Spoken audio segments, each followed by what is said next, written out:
guys, we're at our favorite sandbar here today. We've paddled up 5 miles up the South Rivanna Reservoir to the place where you can't really paddle upstream anymore in these types of boats without hitting rocks. So we're just taking a little break here. Paddling buddy Dave is with me, taking a little break before we turn around and head back. I'm wearing some layers today. I've got neoprene on, then a layer over that, and then this outer layer. I've gone between wanting to pull over to take the long sleeves off because I got overheated to the wind picking up a little bit, and I'm like, I'll keep it on. And now that we're stopped, I think I'm going to keep it on just to play it safe. The water temperatures are still nothing to mess around with. Now I'm standing in the water right now, so it's not terribly freezing. It's getting warmer and warmer, but it's still not the type of weather where you want to flip over and be totally immersed. So be especially careful this time of year in North America. The air temperatures are warming up. The weather looks beautiful, but the water temperatures are still very, very cold. And I think this is the most dangerous part of the season, especially for novice kayakers. They see the weather, they're just itching to get out there after a long winter. And they don't understand the risk they're taking. They go out in their kayaks. If they get flipped over, it's just a matter of minutes before, they lose control of their limbs. They start to get hypothermic, and then there's just nothing they can do to help themselves. The water's that cold. So it is life-threatening. Be careful. Don't be deceived by warm air temperatures if you're new to kayaking. We had a tragic story a few weeks ago. A guy bought his first kayak brand new up on the Potomac, got up early the next day to go paddling, snapped a picture at the shoreline, flipped over, and unfortunately they recovered his body later in the day. So don't take chances. If you're not sure, to ask an experienced paddler how to dress in the weather and the conditions you're going in.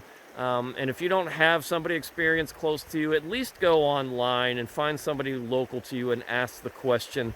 This time of year, it's almost always going to be, at the very, very least, neoprene underlayers, probably a wetsuit still, depending on your water, and maybe a full dry suit depending on where you're paddling. So don't take chances, be safe. So here are my tips for cold weather paddling, especially in the spring. Dress for full body immersion. Assume you're going to fall out of your boat and be fully submerged in the water for an extended period of time. So you need to know the water temperature and dress appropriately. Assume you will become hypothermic within minutes without any sort of protection. This could mean some neoprene undergarments. This could mean a wetsuit. This could mean a full dry suit with waterproof gloves and waterproof and insulated booties. Know what the risk is and know how you need to dress to guard against it. Always, always, always wear your personal flotation device. This should not even have to be stated, but wear it. It will save your life.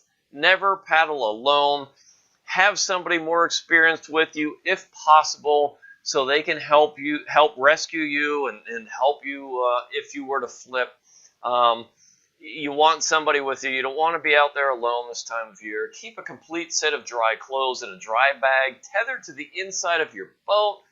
This way, if you do, fall out of your boat and end up in the water, you can get to shore, change into a completely dry set of clothes. And I'll go one step further and say keep another complete set of clothes in a vehicle at the takeout point of your trip. This, just in case you end up swimming again or getting wet, you have another full set of dry clothes, hopefully with extra jackets, boots, wool socks, so you can, if you have to, get into that vehicle, change clothes, and get as dry and warm as quickly as possible. No cotton clothing. Cotton just gets wet and gets heavy, and it does not provide any insulative properties once it gets wet. So wear performance gear, neoprene. Just don't wear cotton this time of year. Don't take any chances. Know the water you're about to paddle. Stay well within your limits, and don't make any risky decisions. This is not the time to try some new set of rapids that you have never tried before. It's not the time to try to sneak under a tree branch or over a semi-submerged log. Just don't do it. Those all increase your risk of flipping over. Be as safe and as conservative as you possibly can. Wear ID on your person. This is a little bit morbid, but if you were to become incapacitated and rescue personnel get to you, they know who you are and who to contact to let that person know what's going on. And related to this one, tell somebody not paddling with you what your plan is. Tell them where you plan to paddle, when you expect to hit the water, when you expect to get off water. And with my wife, I actually, if I end up paddling alone in the wintertime with cold water temps, I share my GPS location services with her, and she can watch my little blip on the map and know to keep an eye on that. And as long as I'm moving, it's probably fine. But if I stop for more than about 60 or 90 seconds, which is about the period of time I stop and take a rest and grab a drink of water, maybe some food before I, continue paddling on. If I stop for longer than that, that's a very bad sign. And I let her know when I hit the water, and I always send her a text when I get off the water or give her a call and say, hey, I'm off the water, I'm safe, I'm fine. So let somebody else know what the plan is, because if something goes wrong or you end up out longer than expected, somebody knows that, and they know to contact authorities and hopefully get you some help. This is a wonderful day. It's about 52 degrees Fahrenheit outside, so it's not like we're sunbathing or anything, but it's warm enough that we're staying warm, having a great paddle. We're going to do at least 10 miles, maybe 12, maybe more. So just wanted to touch in. Thanks for watching. I'm still wearing the Amazfit Stratos watch. I'm loving this. I'll drop a link to the review. If I call kayaking open water swimming, this thing tracks my strokes. It gives me a SWOLF score, which tells me how efficient my paddling is over a known distance.